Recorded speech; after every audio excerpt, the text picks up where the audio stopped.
Hello everyone, how are you all? I hope you guys are doing well. So guys, start करेंगे अपना आज का session. And आज के हम अपने सेशन में एज यूजली डिस्कस करेंगे आपके सैम्पल क्वेश्चंस को, जो कि आपके डिफरेंट आपकी जो भी 10 यूनिट्स हैं यूनिट पेपर 1 में, तो उन सारी यूनिट्स से हम 5 क्वेश्चंस को डिस्कस करेंगे। तो ये आपका मिक्सअप रहने वाला है, क्वेश्चंस का मिक्सचर रहने वाला है, ठीक है। इनको हम सैम्पल क्वेश्चंस के नाम से जानेंगे। ये जो क्वेश्चंस हैं ये आपके UGC net JRF exam paper 1 के लिए बहुत ही ज़्यादा इंपॉर्टेंट रोल प्ले करने वाले हैं। तो वीडियो के साथ लास्ट तक बने रहें ताकि आपसे कोई भी इंपॉर्टेंट क्वेश्चन मिस ना हो। गाइज, जैसा कि आप सभी जानते हैं कि when we are preparing for an examination, then one of the most important thing that we can do is practice. So practice हमें बहुत ज़्यादा से ज़्यादा करनी है क्वेश्चंस की। जितनी ज़्यादा हम प्रैक्टिस करते हैं क्वेश्चंस की, उतना ज़्यादा हमारी प्रिपरेशन जो है वो एक कह सकते हैं हम काफ़ी हद तक अच्छी मानी जा सकती है। तो हमें प्रैक्टिस करना है। उसी बात को ध्यान में रखते हुए हम ये सेशन आपके लिए लेकर आ रहे हैं।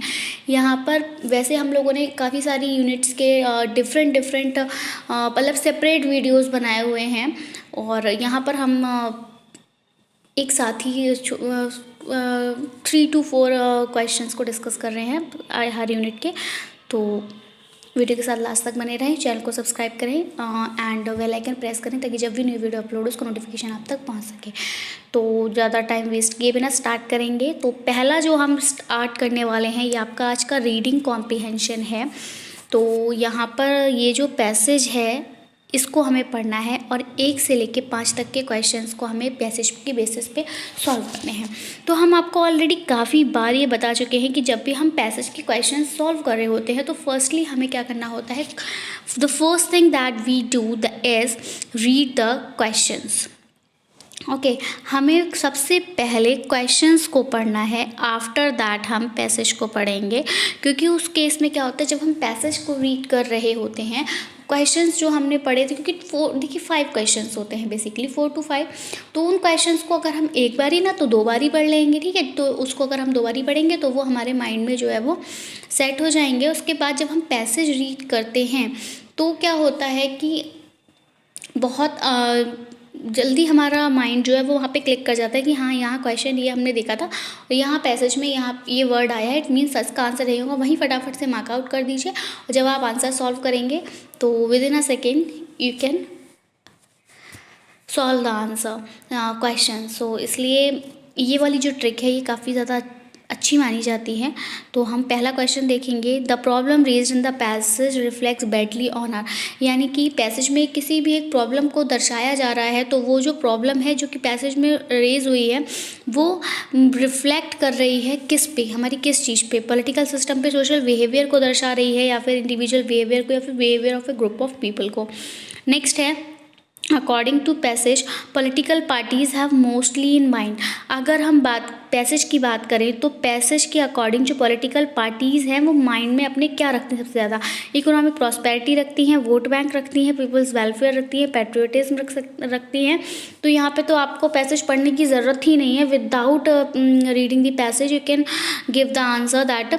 अगर हम बात करें पॉलिटिकल पार्टीज़ की तो पॉलिटिकल पार्टीज़ के माइंड में सिर्फ वोट बैंक रहता है, ना ही तो उन्हें आर्थिक समृद्धि से कोई मतलब है, ना ही उन्हें लोगों के भले से कोई मतलब है, और ना ही उन्हें देशभक्ति से मतलब है। सभी के सब करप्ट है, सब अपनी जेब बस गर्म करने की सोचते हैं। उनका जो पूरा फोकस रहता है वो वोट बैंक पर रहता है कि किसी तरह से बस उन्हें वोट मिले और वो इलेक्शन जीत जाए, अपने पद पर पहुंच सकें, ठीक है। तो यहाँ पे तो आपको पैसे जीतने की जरूरत ही नहीं है। नेक्स्ट है आपका ट्रम्प कार्ड मीन्स। अब ये ट्रम्प कार्ड क्या होता है, trying to move a dead horse, playing the card cautiously, sabotaging all the moves by others, या फिर making the final jolt for success। Next है the sentence man just don't want to vacate their seats of power implies lust of power, desire to serve the nation, a conviction in one's own political abilities, a political corruption. और ये जो question number 5 है, it is what is the percentage of women in Lok Sabha, 10, 7.91, 43 and 9.1। अब हम एक बारी passage को देख लेते हैं, बहुत जल्दी रीड करेंगे। छोटा सा ही है। The constitution guarantees every citizen the fundamental right to equality, yet after 50 years of independence just 1% of the female infant mortality figures, the literacy rates and the employment opportunities for women is sufficient evidence that discriminates exist. Almost predictably, this gender bias is evident in our political system as well. In the 13th Lok Sabha, there were only 43 women MPs out of total of 543. It's not a surprising figure, for never has women's representation in parliament been more than 10%. Historically, the manifestos of major political parties have always encouraged women's participation. It has been merely a carrot. So women's organization denied a place on merit opted for the last resort, a reservation of seats for women in parliament and state assemblies. Parties which look at everything with a vote bank in mind seem to endorse this. Alas, this too was a mirage. But there is another aspect also at a time when caste is a trump card. ठीक है. Some politicians want the will to include further quotas for women from among minorities and backward caste. There is more to it. A survey shows that there is a general antipathy towards the will, and it's actually a classic case of double speak. In public, politicians were endorsing women's reservation, but in the back rooms of parliament, they were busy sweating it. The reason are clear: men just don't want to vacate their seats of power. ठीक है, तो problem जो raise हो रही है passage में वो किसको हम अफेक्ट कर रही है, तो वो अफेक्ट कर रही है आपके सोशल बिहेवियर को. ऑप्शन नंबर बी यहाँ करेक्ट हो जाएगा. पैसेज को पढ़ के आप इजीली समझ चुके होंगे. नेक्स्ट है पैसेज के अकॉर्डिंग पॉलिटिकल पार्टीज के माइंड में क्या होता है. हम लोगों ने बिना पैसेज पढ़े ही बता दिया था, वोट बैंक होता है, वैसे उसमें पैसेज में भी दिया है. ट्रम्प कार्ड का मतलब होता है कि making the final jolt for success. ठीक है, कहते नहीं कि अपना ट्रम्प कार्ड खेलो, आखिरी जो है वो बाजी मारनी है आपको, आखिरी. ठीक है, नेक्स्ट है the sentence man just don't want to vacate the seats of power employees. इसका मतलब ये है कि वो अपनी पावर को लॉस्ट नहीं करना चाहते हैं. लॉस्ट ऑफ पावर का मतलब है लॉस्ट ऑफ पावर. अगला है जो परसेंटेज रहती है वुमेन की लोकसभा में वो कितनी रहती है, तो वो आपकी रहती है 7.91. ठीक है, क्लियर. तो आगे बढ़ेंगे. हमारी नेक्स्ट यूनिट है दैट इज़ 4 कम्युनिकेशन. ठीक है, इससे पहले हमने पार्ट 1 में टीचिंग और रिसर्च के क्वेश्चंस को सॉल्व किया था. अब आपका रीडिंग के क्वेश्चन भी हमने सॉल्व कर लिए 1 to 5, और अब हम कम्युनिकेशन टॉपिक देख रहे हैं आपका, तो इसके क्वेश्चंस को हम सॉल्व करेंगे. So informal communication network within the organization is known as. जो इनफॉर्मल कम्युनिकेशन नेटवर्क होता है एक ऑर्गेनाइजेशन के अंदर, उसको क्या कहा जाता है. इंटरपर्सनल कहा जाता है, इंट्रापर्सनल कम्युनिकेशन के नाम से जानते हैं, मास कम्युनिकेशन कहते हैं, या फिर उसको हम ग्रेपवाइन कम्युनिकेशन कहते हैं. देखिए ऑलरेडी हम लोग डिस्कस कर चुके हैं यहाँ पर कि इंटरपर्सनल और इंट्रापर्सनल आपको हम सेपरेट एक वीडियो में यहाँ पर अच्छे से एक्सप्लेन किया हुआ है. तो आप चाहे तो एक बारी कम्युनिकेशन से रिलेटेड वीडियोस ज़रूर देखें, PYQs देखें, वहाँ पर डिस्कस किया था. मास कम्युनिकेशन और ग्रेपवाइन, तो यहाँ करेक्ट आंसर आपका जाएगा option number B that is grapevine. ये इनफॉर्मल कम्युनिकेशन नेटवर्क होता है ऑर्गेनाइजेशन के तहत. नेक्स्ट क्वेश्चन नंबर हमारा सेकंड है. TV channel launched for covering only engineering and technology subjects is known as. अब यहाँ पर बात आ रही है कि जिन TV चैनल्स को लॉन्च किया गया है इंजीनियरिंग और टेक्नोलॉजी को कवर करने के लिए, इंजीनियरिंग और टेक्नोलॉजी सब्जेक्ट को कवर करने के लिए, उनको क्या कहा जाता है. ज्ञान दर्शन कहा जाता है, व्यास कहा जाता है, एकलव्य कहा जाता है, या किसान कहा जाता है. तो ऐसे TV चैनल्स को एकलव्य के नाम से जाना जाता है. नेक्स्ट है in which state the maximum number of periodicals are brought out for public information. अब इनमें से किस स्टेट में जो मैक्सिमम नंबर रहता है पीरियडिकल्स का वो पब्लिक इंफॉर्मेशन के लिए लाया जाता है. उत्तर प्रदेश, तमिलनाडु, केरल या पंजाब. तो यहाँ हमारा करेक्ट आंसर जाएगा केरल के साथ. अगला हमारा क्वेश्चन है the main objective of public broadcasting system Prasar Bharati इस। तो जो public broadcasting system Prasar Bharati है, इसका जो मेन उद्देश्य है वो क्या है? इन्फॉर्म, एंटरटेनमेंट या फिर एजुकेशन, या फिर एंटरटेन करना, इन्फॉर्मेशन और इंटरेक्शन कराना, एजुकेट करना, इंटरेक्ट करना, एंटरटेन करना, या फिर सिर्फ एंटरटेनमेंट। तो किसी भी अगर हम चैनल की बात करें तो उसका उद्देश्य सिर्फ एंटरटेनमेंट देना ही नहीं होता है, ठीक है। वो आपको इन्फॉर्म भी करता है, एंटरटेनमेंट भी देता है और एजुकेशन भी देता है। बात करें अगर हम प्रसार भारती की तो, ठीक है। अगला हमारा लास्ट क्वेश्चन होगा इस यूनिट का कि the competency of an effective communicator can be judged on the basis of. एक इफेक्टिव कम्युनिकेटर की कॉम्पिटेंसी को जज किया जा सकता है किसकी बेसिस पे? कम्युनिकेटर की पर्सनालिटी को देखकर आप उसको जज कर सकते हैं, या फिर उसके मतलब फील्ड में उसके एक्सपीरियंस की बेस पर, या फिर इंटरेक्टिविटी विद टारगेट ऑडियंस, या फिर meeting the needs of target audience. यहाँ पर आपका जो करेक्ट आंसर जाएगा बिल्कुल goes with option number D, that is meeting the needs of target audience. अब हमारी नेक्स्ट यूनिट आती है, इट इज़ द रीजनिंग, ठीक है। इसमें मैथमेटिक्स भी आएगी आपकी। So which one of the following belongs to the category of homogeneous data, यानी कि होमो और हेट्रो, यहाँ ये दो वर्ड्स हैं। इन दो वर्ड्स का अगर आपको मीनिंग पता है, आप इजीली जो है वो क्वेश्चन को सॉल्व कर लेंगे। होमो का मतलब होता है सेम, ठीक है, कोई भी चीज़ सेम कैटेगरी से बिलोंग करती हो, सेम स्पीशीज से बिलोंग करती हो। और हेट्रो का अगर हम बात करें तो हेट्रो का मतलब होता है डिफरेंट, ठीक है। तो अब यहाँ पर आपका जैसे ही ये होमोजीनियस डेटा आया, इसका मतलब जो डेटा होगा वो आपका कहीं ना कहीं सेम होगा, ठीक है। तो इनमें से कौन सा होमोजीनियस डेटा के तहत आएगा? Multi storied house in a colony, trees in a garden, vehicular traffic on a highway, या फिर student population in a class. अब एक बात आप देखेंगे, गार्डन में ट्रीज की अगर हम बात करें, बात आ रही है होमोजीनियस डेटा, यानी कि एक जैसा, ठीक है।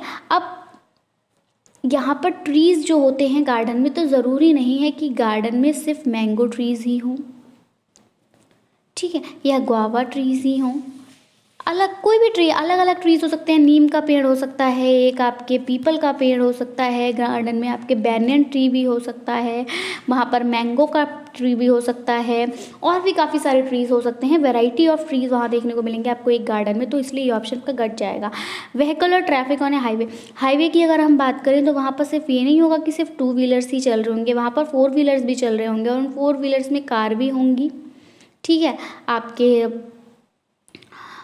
3 व्हीलर्स भी होंगे, ऑटो भी होगा, ठीक है, बाइक्स होंगी, साइकिल्स भी होंगी, ट्रक्स होंगे, बसेस होंगी। तो अलग अलग व्हीकल्स होंगे, वहाँ पर भी होमोजीनियस डेटा नहीं रहेगा। और दूसरा जाता है स्टूडेंट पॉपुलेशन इन क्लास, एक क्लास में जो स्टूडेंट बैठे होंगे वो भी सेम बैकग्राउंड से नहीं होंगे। काफ़ी बार डिस्कस किया हुआ है, क्लास की बात आ जाती है तो तुरंत आपको अपने माइंड में रखना है इंक्लूसिव एजुकेशन, समावेशी शिक्षा, यानी कि हम लोग किस पे जोर देते हैं? इंक्लूजन पे जोर देते हैं। तो हमें क्लास में हर वैरायटी का स्टूडेंट जो है वो देखने को मिलेगा। तो ये तीनों ही ऑप्शन हमारे कट हो जाएंगे, सिर्फ हमारा एक क्वेश्चन होमोजीनियस डेटा के साथ जाएगा, multi storied house in a colony. Colony में आपने देखा होगा कि सारे घर जो होते हैं वो एक जैसे ही दिखाई देते हैं, अंदर से उनका स्ट्रक्चर अब सबका जरूरी थोड़ी ना है कि एक ही जगह पे बेड होगा, एक ही जगह सोफा होंगे, लेकिन फिर भी होपफुली जो बिल्डिंग का स्ट्रक्चर होता है वो सबका सेम ही रहता है। इसलिए ऑप्शन नंबर ए जो है वो यहाँ पर करेक्ट हो जाएगा।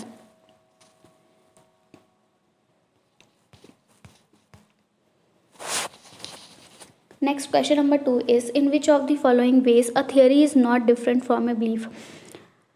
यहाँ पर बोला गया है इनमें से किस तरीके के द्वारा थियरी जो होगी वो डिफरेंट नहीं होगी बिलीफ से। एंटीसीडेंट, कॉन्सिक्वेंट, एक्सेप्टेबिलिटी, वेरीफिएबिलिटी, या फिर डेमॉन्स्ट्रेटेबिलिटी। तो यहाँ हमारा जो करेक्ट आंसर जाएगा here goes with option number B, that is acceptability. Next question number 3 is the state honesty is the best policy is. कहते हैं ना कि ईमानदारी बहुत अच्छी नीति है, तो जो honesty is the best policy है ये क्या है? ये एक फैक्ट है, एक वैल्यू है, एक ओपिनियन है, या फिर एक वैल्यू जजमेंट है। तो ये ना ही तो फैक्ट है, ना ही वैल्यू है, ना ओपिनियन है, बल्कि ये क्या है? आपका एक वैल्यू जजमेंट है। क्वेश्चन नंबर 4 में बोला है which one is like pillar pole and standard. इनमें से कौन एक पिलर की तरह भी वर्क करता है, एक पोल की तरह वर्क करता है, एक स्टैंडर्ड की तरह। बीम, प्लैंक, शैफ्ट या फिर टिम्बर। तो बिल्कुल बीम।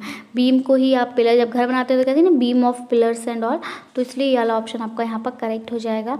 नेक्स्ट हमारा क्वेश्चन नंबर 5 है।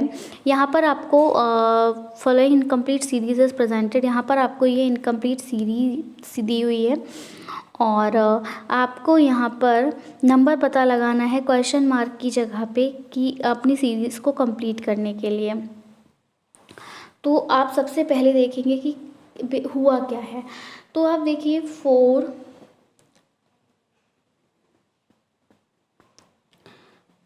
क्या है,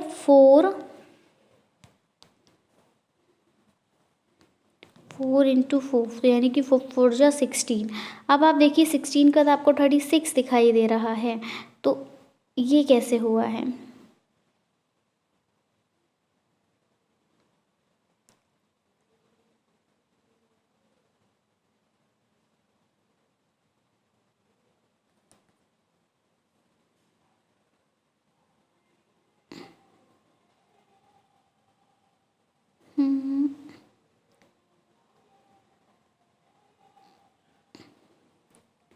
यहाँ आपका जो करेक्ट आंसर जाएगा hair goes with option number 4 that is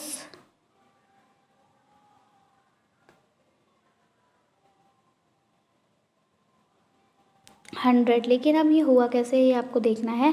4 जा 16 यानी 4 का जब आपने 4 टाइम्स ही मल्टीप्लाई करवाया तो आपका 16 आया।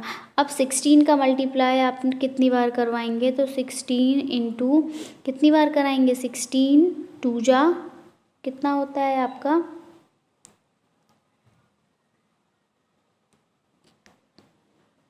32 होता है।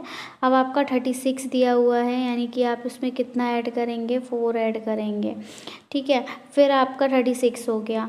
अब आप देखेंगे फिर आप 36 का मल्टीप्लाई करवाएंगे अगेन 2 से, तो यह आपका आ जाएगा 2 6 जा 18 एंड 2 3 जा 6 1 7 78। अब ये तो हो गया ज़्यादा, ठीक है। फिर आप इसमें से क्या करोगे,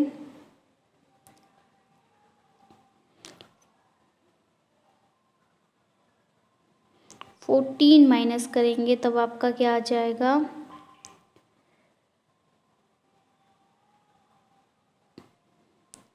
64। इसी तरह से आप जब देखेंगे तो आपका यहाँ जो करेक्ट आंसर जाएगा ऑप्शन नंबर सी के साथ जाएगा। पैटर्न आप थोड़ा सा समझने की कोशिश करिएगा, थोड़ा डिफिकल्ट है, इसका कुछ और अलग ही लेवल है, सोचिएगा किस तरह से ये किया है। 4 1 जा 4 4 2 जा 8 4 3 जा 12 4 जा 16 ही आ रहा है। 16 तो ज़्यादा हो जाएगा।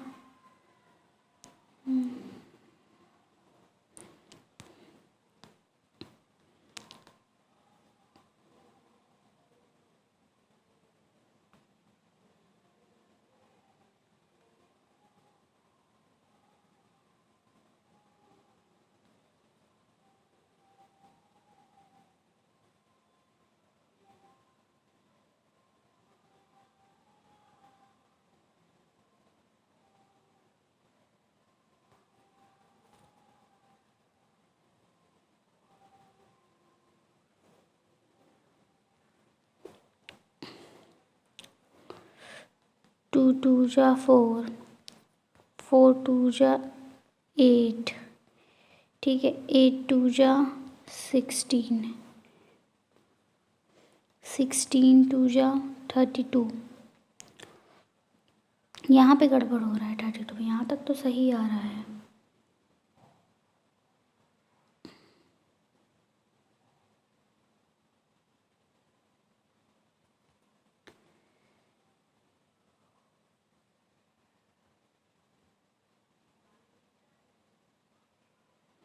फोर का ही टेबल देखना है आपको। 4 4 जा 16 4 5 जा 4 9 जा 36।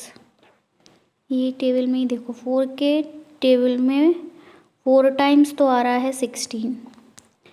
4 का टेबल आप पढ़ेंगे 4 9 जा 36, 4 का टेबल अगेन आप पढ़ेंगे। 64 कितनी बारी में जाएगा, तो ये आपका जाएगा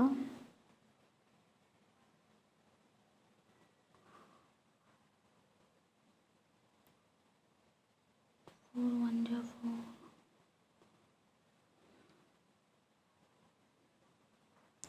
6 24,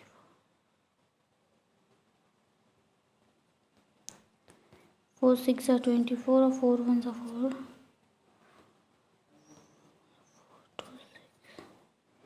यानी कि सॉरी फिर से गड़बड़ हो गई। 4 इंटू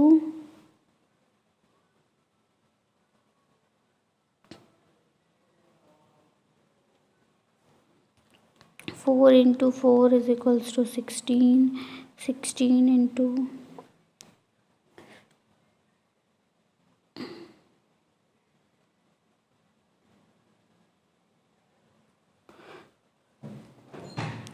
4 इंटू 9, 4 9 जा 36 and 4 into 16 is equals to 64। यहाँ पर अब आप देख लीजिए क्या रहा है। 4 9 16 आ रहा है। अब 4 का टेबल आप कितनी बार पढ़ेंगे जो 4 के टेबल में 100 आ जाए, तो बिल्कुल आएगा। 4 2 जा 8 और 4 5 जा 20 यानी 25। तो 4 इंटू 25 इज इक्वल्स टू क्या आएगा 100। अब ये 25 लाना कैसे, अब आप ये देख लीजिए 4 9 16 एंड 25, 4 9 16 एंड 25 आपने देख लिया किस तरह से है। अब आप इस पैटर्न को देख लीजिए, तो यहाँ पर आप देख रहे हैं डबल है, एक ज़्यादा है, ठीक है। डबल हुआ 4 का, 4 का 8 डबल होता है, इसमें एक ऐड हुआ है, ठीक है। ऐसे ही अब यहाँ पर 9 का डबल कितना होता है, 9 का डबल 18 होता है। यहाँ पर कितना माइनस हुआ है, 2 माइनस हुआ है, ठीक है। ऐसे ही 16 का जो डबल अगर हम बात करें तो कितना होगा, 16 का डबल हो जाएगा 32 और यहाँ हमारा आया है 25। तो यहाँ पर हम 32 में कितना माइनस करेंगे, जो 25 आएगा, देखिए 32 25, 12 में से 5 गया 7 और इधर 2 में से 2 गया 0 यानी कि 7, ठीक है। तो कुछ इस तरह से आप इसको करके देख लेंगे, ऑप्शन आपका सी करेक्ट जाएगा। नेक्स्ट आपका है लॉजिकल रीजनिंग। यहाँ पर अगर हम बात करें तो क्वेश्चन नंबर, नेक्स्ट यूनिट को हम लोग नेक्स्ट पार्ट में कवर करेंगे क्योंकि काफ़ी ज़्यादा टाइम टेकन हो गया क्वेश्चन नंबर 5 का, और इसका पैटर्न जो है बिल्कुल भी समझ में नहीं आ रहा है।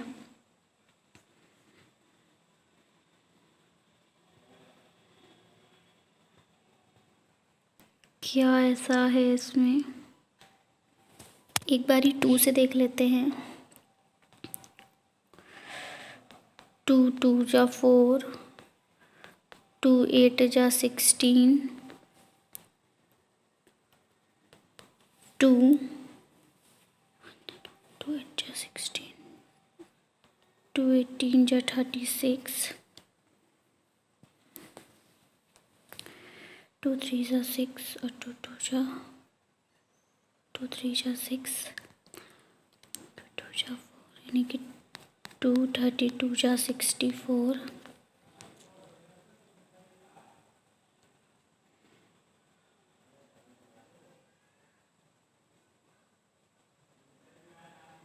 डबल से तो ज़्यादा हो रहा है, यहाँ पे डबल से तो कम हो रहा है। यहाँ तक तो यही हो रहा है, डबल से 2 डबल से 2 यहाँ पर बात आ रही है 64 में आप कितना ऐड करोगे, 2 का मल्टीप्लाई, अब 100 आना चाह रहा है। 2 का मल्टीप्लाई आप किससे कराएं कि इसके आगे की सीरीज़ आ जाए। यहाँ अगर 100 आ रहा है तो अब वो कैसे आ रहा है,